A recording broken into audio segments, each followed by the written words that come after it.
Hello mixtresses and mixters. This is Mixtress Ray and you're watching Mixtress Video. So today I'm going to do, this is part of my normal series of comparing the whatever deck, I feel like, all of my decks to the Smith-Waite Centennial. So this one is actually a smaller, like playing card size version of the Halloween tarot that we're gonna look at today. So I decided to bring out, I actually have the like smaller, also from US Games, these are both from the US Games, the smaller playing card size Smith-Waite Centennial Edition, which I actually, I keep in my purse at all times. So the boxes, or the tins, like I said, are exactly the same size. This one, I imagine, right now as I'm recording this, it's March. I imagine I will start keeping this. I will also keep this in my purse, probably instead of this deck, throughout most of the fall months. Probably fall and winter, I'll keep this in my purse, and like spring and summer, I'll keep this in my purse. That's what I'm thinking anyway. Anyway, this deck, this Halloween tarot deck, is fun and silly. I love it. So let's get through it. It follows, this little black cat is kind of, I like to think of him as the fool that's going through all the cards, but he's really not, because the fool is actually a clown. But I would prefer that he be the fool that's going through all the cards, so that's kind of the way I like to think of it. So here we go. Let's do it. Okay, so this is by Karen Lee and art by Kipling West. And it's got a little white book that comes with it. Just from US Games, you can get this on Amazon or wherever. And it has these two little extra cards, like a little explanation. And then this little guy, just a pretty basic, it's got some information about spreads and stuff in it too, but pretty basic, like keywords and stuff. But there is a nice little introductory thing in here on like why she decided to create the tarot and stuff like that. It's very heavily based in the Smith-Waite tradition, as you'll see. But let's get into it. This is one that, like, when I first saw it, I was kind of put off by it. Like, I didn't love it when I first saw it because the art is so cheesy. However, the more I just kept seeing it places, and I just started to embrace it. And I absolutely embrace the cheese now, and I'm so happy to have this deck, and I'm happy to show it to you right now. So let's get into it.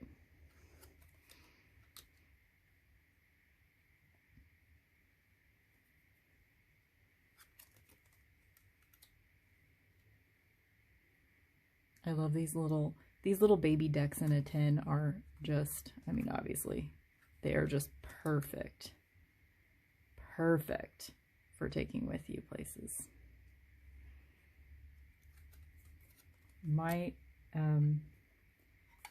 tin came like dented on the side, but it doesn't affect the inside of, it doesn't affect the cards in any way.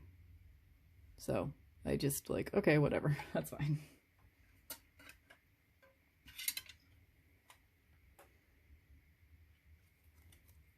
I like how it's just very similar imagery. And I love that the little black cat is in every single card. I guess this one really deviates, but that's okay. I love the hearse.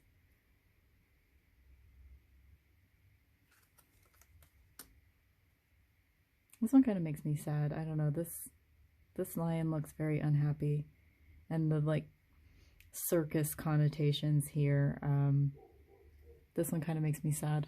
I don't really like this card as much as I would like to like it.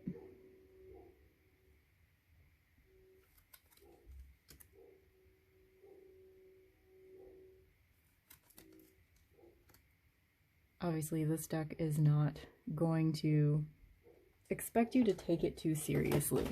And I say this in a lot of my deck flip throughs. I do enjoy decks that are kind of more lighthearted, because I think that a deck is never going to not tell you what you need to hear, but its way of telling you can be gentle, and I think that is its way of letting you know what you need to hear. Can be whimsical, can be gentle, cannot take itself too seriously. Obviously, not taking itself too seriously, you know what I'm saying? It doesn't have to look heavy, but it will still let you know what you need to know.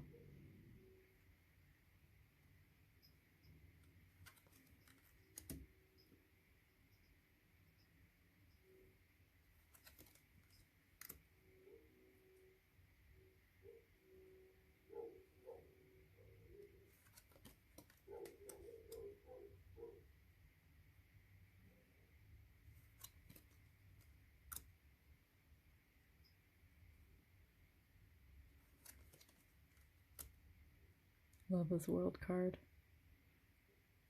I'm not sure how exactly these guys relate to these guys. Like, I know that these are like these are the fixed signs in the zodiac, but I don't know that I would necessarily relate a lizard to a lion for Leo. But I don't know. Need to look more into that, actually. I know this deck has like a full-size book. I almost would like to get my hands on that. I have several decks that like have books, dedicated books that I don't have.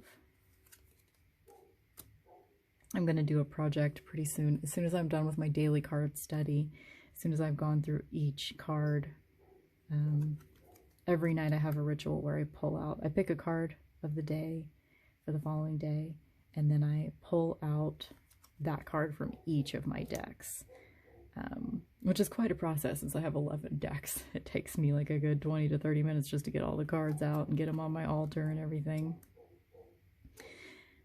But as soon as I'm done with that daily card study, I'm going to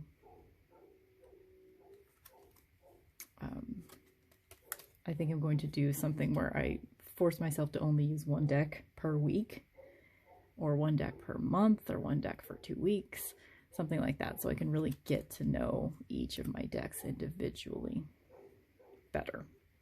And whenever I do that, I would like to acquire the books that go with the decks. The Egyptian Tarot has a book that goes with it. Of course, Thoth decks do. Thoth deck has a ton of books dedicated to it. The court cards in this deck I like a lot. A lot. I love her. She's beautiful. Oh, I haven't even been pointing out, imps are wands in this deck. And then we've got ghosts, 4 cups, bats, 4 swords, and pumpkins, 4 pentacles. I just love how lighthearted this deck is. I haven't read with it a whole bunch. I've only had it for a little over a week. But every time I look at it, it just makes me smile. I love all I love the color palette. I mean, these are basically, Halloween colors are basically my favorite colors. Black, purple, orange, sickly green. I love it all.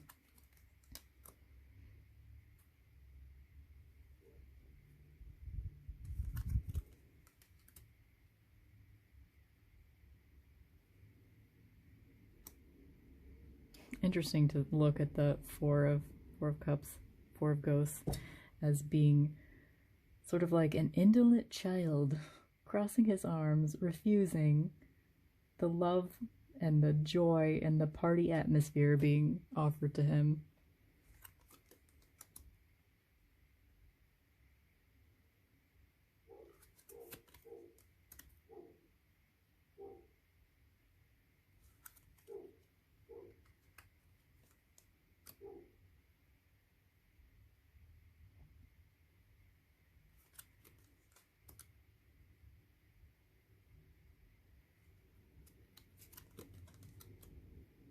I got all these cups. I got all these ghosts.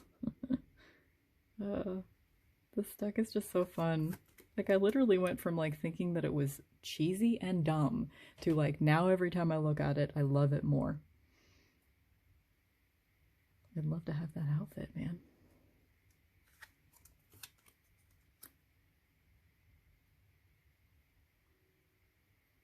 It's interesting, that little letter right there.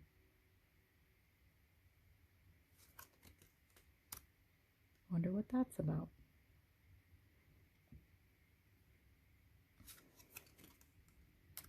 Mermaid.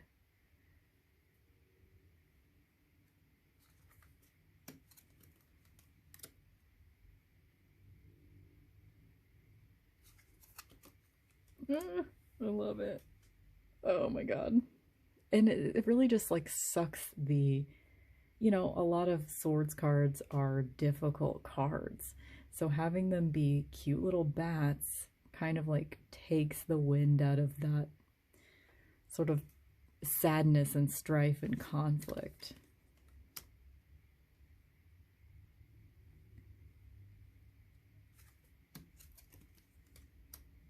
One's chewing on the heart. Poor little wet kitty.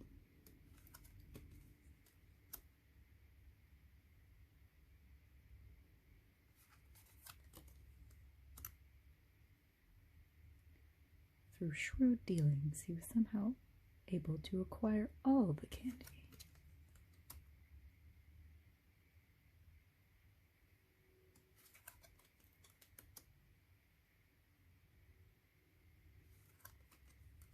I realized when I first got this deck, I didn't realize that Kipling West, who did the artwork, I didn't know that that was a girl's name.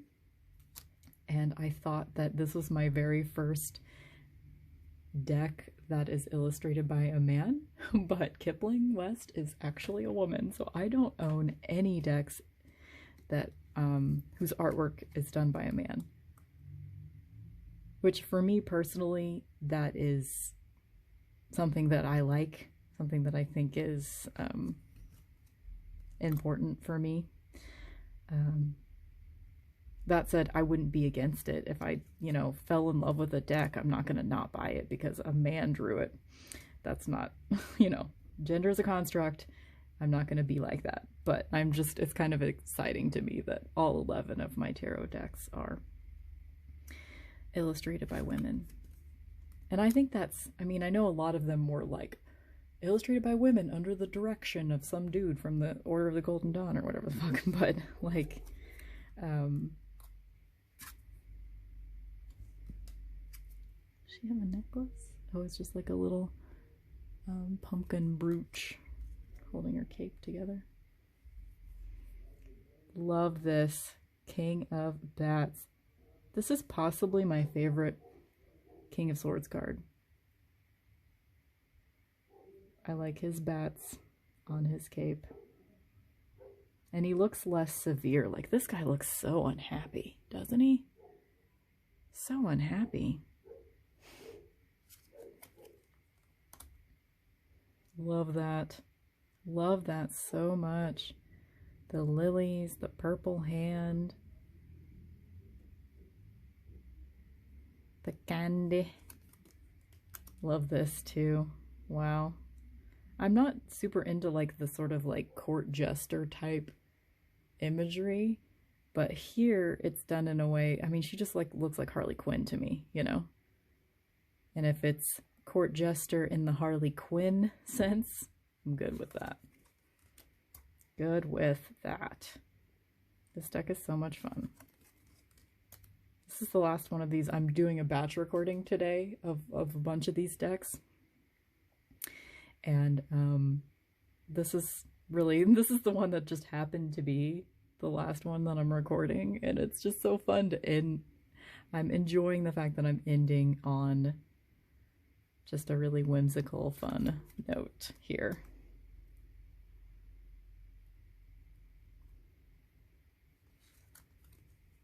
This is a really fun card too. I love the way that that Kipling chose to do her hair. Not only because it's green, but it just like, it's hard to see the texture of it.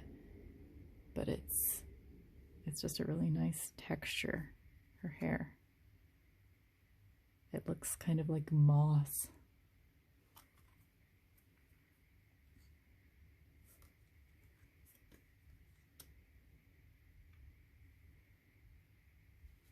I went through this one really fast. Sorry if that was too fast, guys. I mean, I guess you can pause it if you want to look at any of these cards more closely. Oh, it's a nice outfit.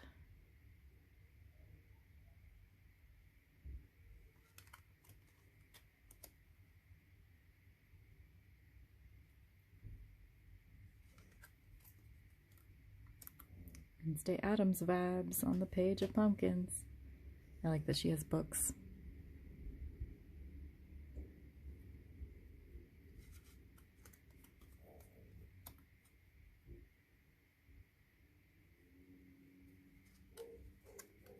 So if you've been thinking about getting this deck at all, it's very easily available. You can get it in like the regular full size for I think like $15, and then to get it in the 10, it's only a couple dollars more.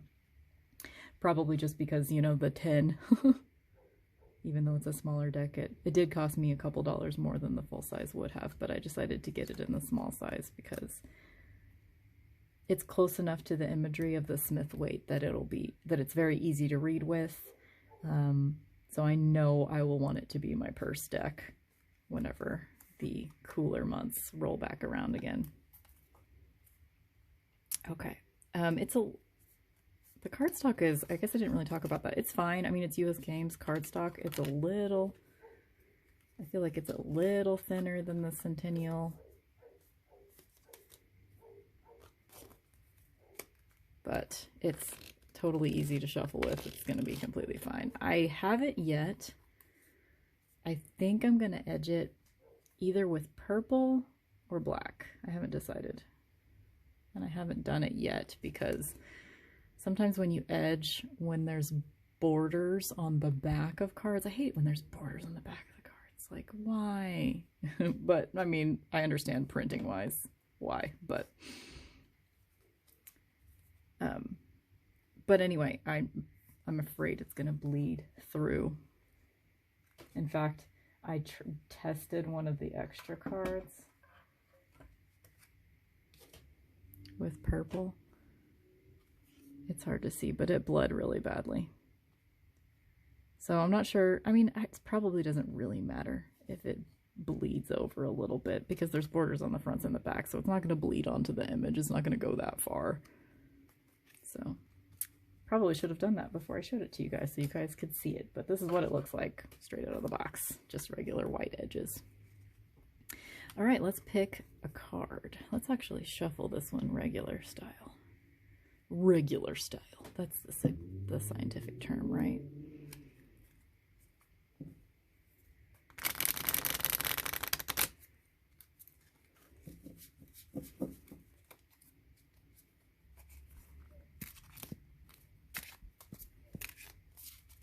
Shuffling around a tripod. I know some of y'all know the struggle. The struggle is real.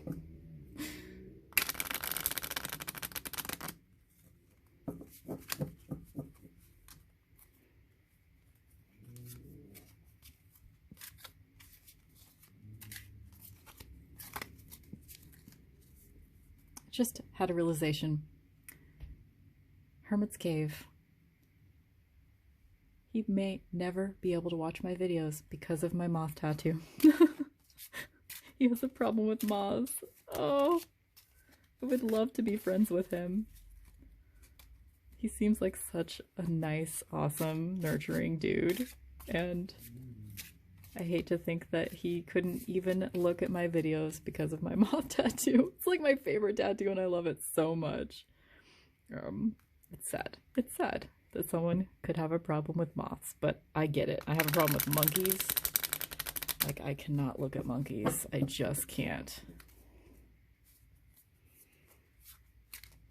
Anyway, not that he probably is, but if you're watching, awesome dude from Hermit's Cave.